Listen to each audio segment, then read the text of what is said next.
அண்மை செய்தி, மகளிர் இடஒதுக்கீடு தொகுதி மறுவரை மசோதா தோல்வி. மக்களவையில் நடைபெற்ற வாக்கெடுப்பில் தொகுதி மறுவரை மசோதா தோல்வி. நம்ம செய்தியை பார்த்து கொண்டிருக்கிறோம். அண்மை செய்தி, மகளிர் இடஒதுக்கீடு தொகுதி மறுவரை தொடர்பான மசோதா மக்களவையில் தோல்வி அப்படின்ற செய்தியை பார்த்துக்கிட்டு இருக்கோம். வாக்கெடுப்பு நடந்துச்சு மாலை.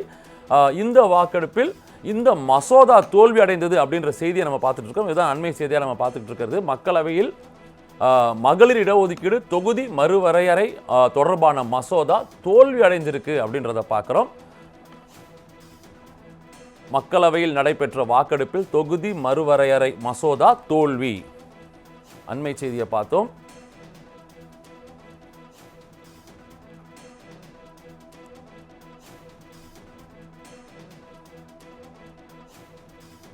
மகளிர் இடஒதுக்கீடு தொகுதி மறுவரையறை தொடர்பான மசோதா மக்களவையில் தோல்வி அடைந்திருக்கிறது. இன்று மாலை அது வாக்கெடுப்பு விடப்பட்டது. அந்த மசோதா வாக்கு எடுப்பில் தொகுதி மறுவரையறை மசோதா தோல்வி அடைந்தது அப்படின்ற அந்த செய்தியை தான் நம்ம பார்த்துக்கிட்டு இருக்கோம்.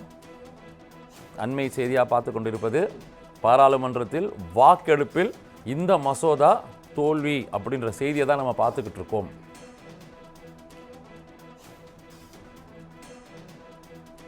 தொகுதி மறுவரையறை மசோதா தோல்வி.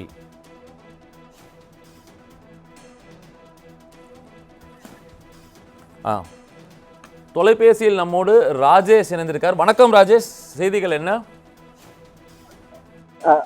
வணக்கம். தொகுதி மறுவரை மசோதா என்பது தாக்கல் செய்யப்பட்டிருந்தது.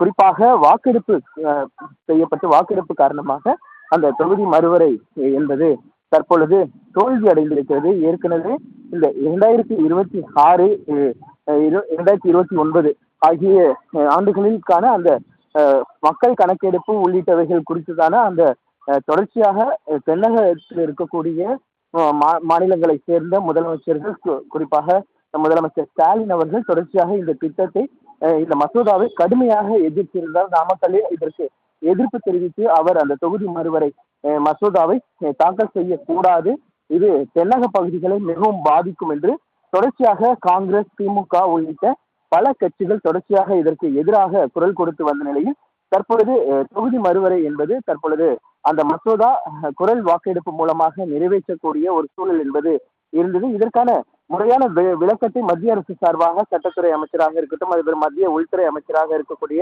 அமித்ஷா உள்ளிட்டோர் எல்லாம் தொடர்ச்சியாக இதற்கான முறையான விளக்கங்களை அளித்து வந்த நிலையில் இந்த மசோதா என்பது தற்பொழுது தோல்வி அடைந்திருக்கிறது. மிகப்பெரிய ஒரு எதிர்பார்ப்பு இடையே இந்த மசோதா என்பது நிறைவேற்றப்பட்டது.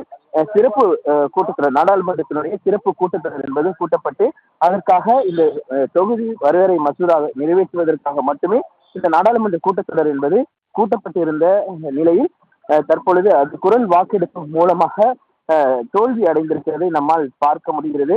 குறிப்பாக இந்த தொகுதி மறுவரையறை மசோதா என்பது கூட்டாட்சி தத்துவத்திற்கு எதிரானதாக இருக்கிறது என்று ஏற்கனவே முதலமைச்சர் ஸ்டாலின் உட்பட அனைத்து மாநில முதலமைச்சர்கள், மத்திய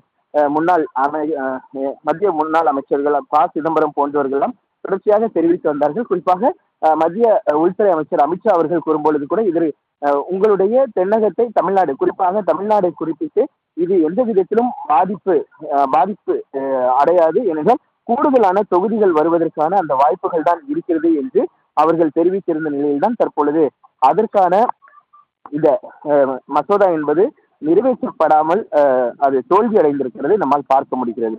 நன்றி ராஜேஷ், தகவல்களுக்கு நன்றி.